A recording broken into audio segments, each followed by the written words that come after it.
Bonjour, salam alaikum. Le traitement de l'affaire autour de Tariq Ramadan est quelque chose de révoltant et je vais expliquer dans cette vidéo pourquoi. Je tiens d'abord à préciser que depuis le début de l'histoire, j'ai préféré garder le silence, précisément pour ne pas être tributaire du tourbillon médiatique. Mais aujourd'hui, les faits sont très graves et après avoir étudié le sujet avec attention, voilà ce que je peux affirmer. Il y a deux problèmes majeurs à identifier. Le déroulé de l'enquête préliminaire d'abord et le traitement médiatique ensuite. Je vais les aborder un par un et sachez que tout ce que je vais dire dans cette vidéo provient des médias de référence dans la presse française ou des blogs d'avocats reconnus. D'abord, en ce qui concerne l'enquête judiciaire, commençons par un résumé. Le professeur Tariq Ramadan est aujourd'hui accusé en France de viol par deux femmes, dont l'un aurait des circonstances aggravantes puisqu'il aurait été commis contre une personne vulnérable. Révélé par la presse au mois d'octobre, les plaintes déposées par les victimes présumées ont donné lieu à une enquête. D'après les médias, cette enquête a été menée méthodiquement et sans laisser échapper la moindre information par les enquêteurs du 2e district de la police judiciaire pendant 3 mois. Au terme de cette première investigation, les enquêteurs ont décidé de mettre le théologien en garde à vue et de le confronter à ses accusatrices. La seconde, du nom de Christelle, a accepté la confrontation. Mais la première, du nom de Ndayari, l'a refusée. Au terme de cette garde à vue de plusieurs jours, Tariq Ramadan a été déféré au parquet puis incarcéré à la prison de Fleury-Mérogis. Depuis vendredi 2 février, il est donc placé en détention à l'isolement dans un quartier haute sécurité, sans possibilité de voir sa famille ou de communiquer avec elle. D'après les informations recueillies auprès de son avocat, il serait sous le choc, avec un état de santé qui se dégrade dangereusement. Tariq Ramadan souffre notamment d'une sclérose en plaques pour laquelle il doit subir un lourd traitement médical. Hier, il a même dû se rendre à son appel de la détention provisoire en ambulance. Sur le déroulé de l'enquête préliminaire, donc, on relève un certain nombre d'incohérences, d'incertitudes ou de zones d'ombre. D'abord, comment cela se fait-il qu'un billet d'avion que Tariq Ramadan a apporté au dossier pour permettre de dater l'heure de son arrivée à Lyon n'ait pas été pris en compte?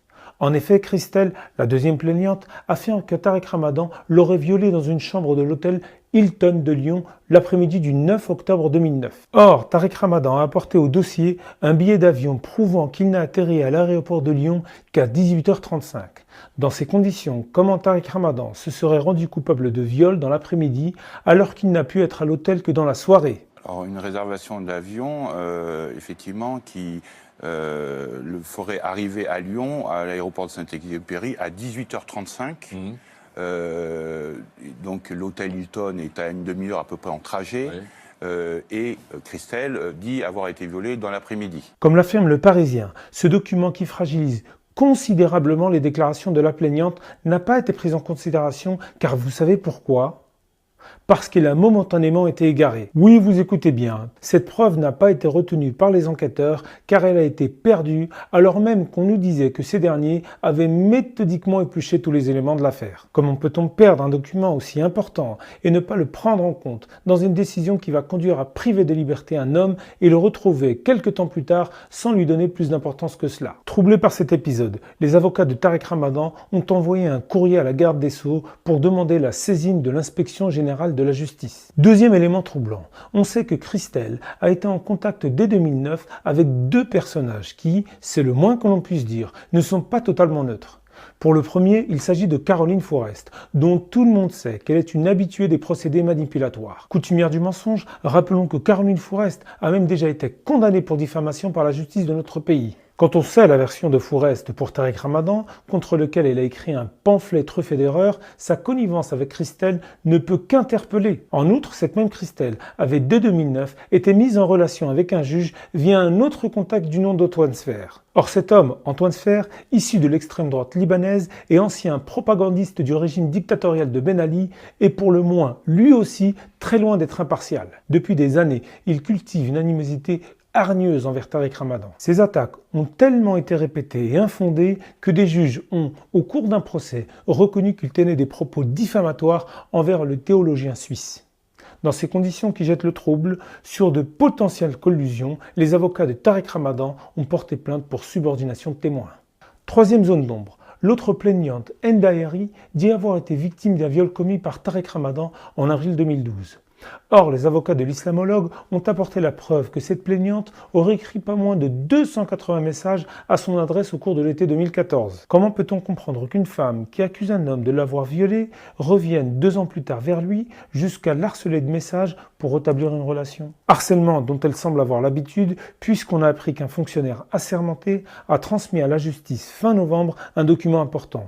Que dit ce document? Que Madame Ayari aurait menacé le fonctionnaire d'une plainte pour viol après qu'il ait refusé les avances explicites de sa part. Elle l'aurait en plus harcelé pendant des jours en lui faisant du chantage. C'est sans doute du fait de l'accumulation de ces éléments troublants que Hind Ayari a refusé de se confronter à Tariq Ramadan pendant la garde à vue. Ce refus tranche avec la posture du théologien qui s'est rendu de son plein gré à sa convocation et qui clame son innocence depuis le départ. On résume donc, voici un homme qui croupit aujourd'hui en prison, dont on a mis de côté un alibi qui discréditerait une de ses accusatrices, cette même accusatrice qui est une connaissance de longue date des adversaires les plus acharnés de Tariq Ramadan. Vous avouerez que c'est légèrement suspect. Du coup, comment comprendre que Tariq Ramadan ait été mis en détention provisoire, surtout quand on sait que c'est pas un, mais 3 juges d'instruction qui sont impliqués dans le dossier? La réponse, on la trouve en partie dans ces 2 articles remarquablement rédigés par maître Régis de Castelnau, avocat spécialiste sur son blog. Qu'est-ce qu'il nous apprend? Il nous apprend que l'enquête préliminaire, dont j'évoquais tout à l'heure les éléments douteux, a été, je cite, particulièrement en charge, car, tenez-vous bien, et c'est un point du droit que je ne connaissais pas, elle n'est pas tenue d'être menée de manière objective et impartiale. De plus, le dossier contient, je cite, des contradictions dans les dépositions des plaignantes. Et le pire, c'est que ces contradictions n'ont pas pu être relevées par les avocats de Tariq Ramadan, car, tenez-vous bien, ils n'avaient pas accès au dossier. Tout ceci fait que, toujours d'après l'auteur de l'article, le dossier est pour l'instant boiteux, ce qui fait beaucoup à la longue.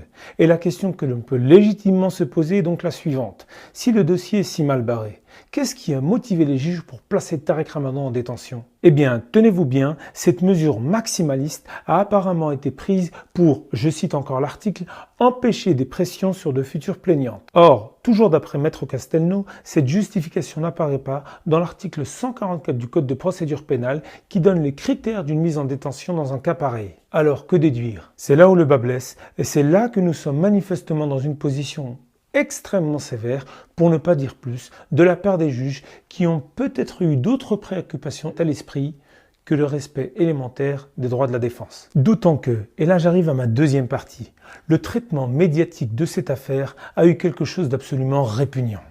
Certains médias et pas mal d'intellectuels s'en sont donnés à cœur joie, multipliant les propos malhonnêtes et orduriers.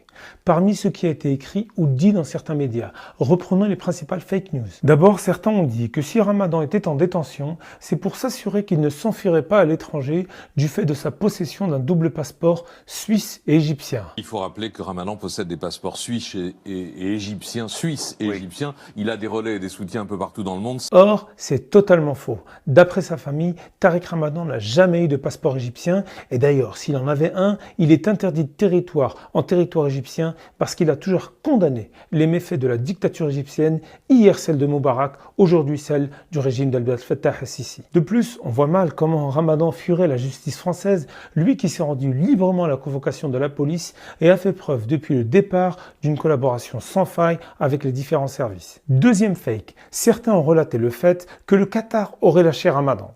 Cette information renforcerait la thèse de son isolement croissant, ce qui serait en soi un indice de sa culpabilité ou du moins de son infréquentabilité. Or là aussi, c'est faux d'après la famille qui réside là-bas et pour connaître un petit peu ce pays, je peux vous dire qu'avec les contacts que j'ai, cela relève de la désinformation. Sur ce sujet, je voudrais d'ailleurs vous faire une recommandation.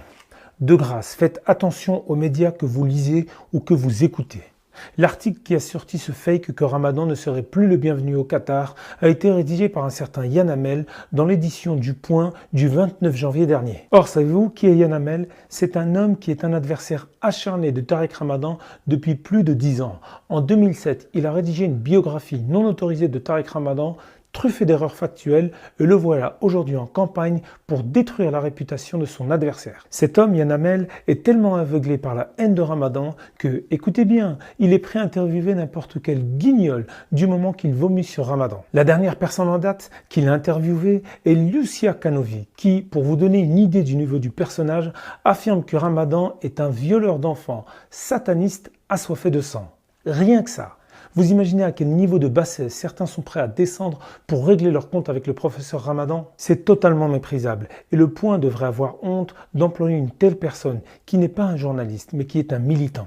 Méfiez-vous d'ailleurs de tous ces sites qui relaient ces salades, soit par volonté de prendre une revanche sur Ramadan, soit parce qu'en sortant une information croustillante que peu de gens iront vérifier, leur permettra de faire le buzz en monétisant leurs clics sur le marché du net. Croyez-moi qu'il y a un envers du décor scandaleux dans cette affaire Ramadan, car certains s'en donnent à cœur joie, que ce soit chez des journalistes ou hommes politiques, ou même à l'intérieur de la soi-disant communauté musulmane.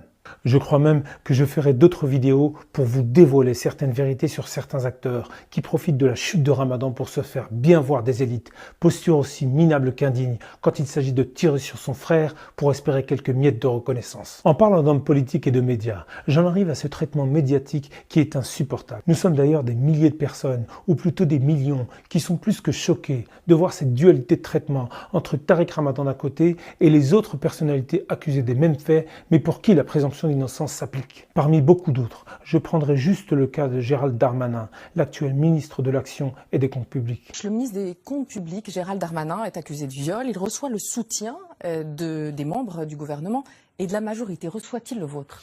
Oui, mais d'abord parce qu'il y a la présomption d'innocence. Lui aussi est accusé de viol par une femme, mais lui par contre n'est pas incarcéré dans un quartier haute sécurité. Il est même ovationné par l'Assemblée. Devant ce spectacle affligeant, du deux poids deux mesures, devant cette image invraisemblable d'élus qui applaudissent un homme accusé de viol dans l'une des enceintes les plus respectables de notre République, le site Arrêt sur Image a eu ce commentaire remarquable. On aurait vu cette image, cette seule image, au Parlement turc, turkmène ou tchétchène, la cause serait entendue.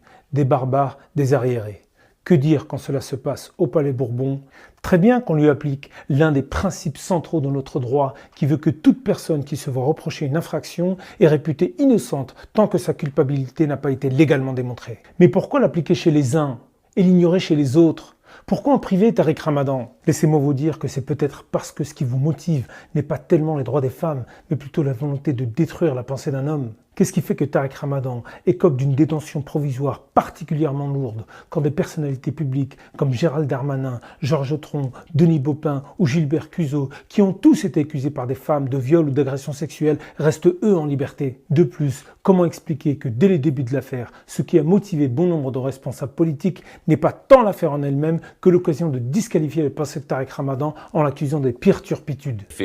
Qu'il tombe d'une certaine manière aux yeux de certains qui l'admiraient sur ses idées, ce qu'il représentait il y a quelques années, c'est-à-dire d'abord... Donc vous faites la différence, c'est important. D'abord sur son antisémitisme. Une influence sur les jeunes, croyants ou pas croyants, et des jeunes qu'il a souvent contribué à radicaliser. Le double discours, c'est-à-dire sur la schizophrénie, le mensonge permanent que cet individu, en tout cas, a porté sur le plan politique. Finalement, ces hommes sont en train d'exploiter la souffrance des femmes pour régler leur compte. Ce qui les motive n'est pas la cause des femmes, mais l'obsession d'exécuter publiquement un homme dont la pensée les a toujours dérangés. Cette instrumentalisation de la cause des femmes est moralement ignoble. On se tait quand les femmes sont victimes de viols présumés, quand ils seraient commis par des puissants, mais on s'acharne quand ils seraient commis par des intellectuels musulmans. Des intellectuels musulmans dont l'islam qu'ils prônent est un islam mobilisateur, émancipateur, contributif, un islam de la dignité, et non pas un islam de la soumission, un islam courbé qu'on nous sert à longueur de télévision. C'est ça qui vous dérange en très grande partie chez Tariq Ramadan. Sachez que ce deux poids deux mesures ne fait que nourrir chez beaucoup de gens une frustration qui renforce le discrédit du système politique et médiatique.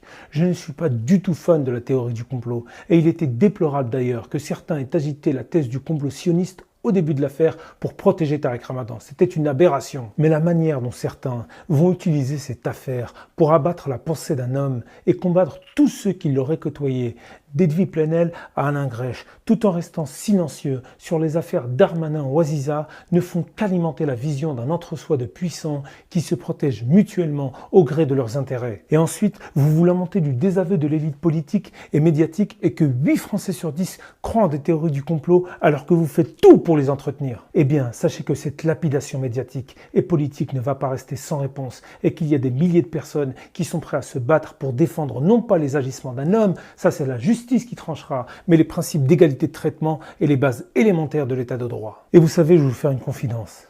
Effectivement, je suis de ceux qui ont côtoyé Tariq Ramadan par le passé, et il a contribué à me former. Ça, je ne le renierai jamais. Mais pour plein de raisons, je m'en étais écarté depuis des années et la presse s'en était d'ailleurs fait l'écho. Mais ça ne m'empêche pas de rester lucide et de voir que derrière le lynchage dont elle est victime se cache une entreprise de destruction de la pensée d'un homme bien éloigné de l'impératif de défense des droits des femmes. Une défense du droit des femmes que certains mènent à géométrie variable tout en se permettant de donner des leçons aux autres. Pour toutes ces raisons, je m'associe à la famille de Tariq Ramadan dans la campagne Free Tariq. Je vous invite à signer la pétition qu'elle a lancée. Je vous invite aussi à diffuser cette vidéo et d'agir dans tous les réseaux pour demander un procès juste et équitable.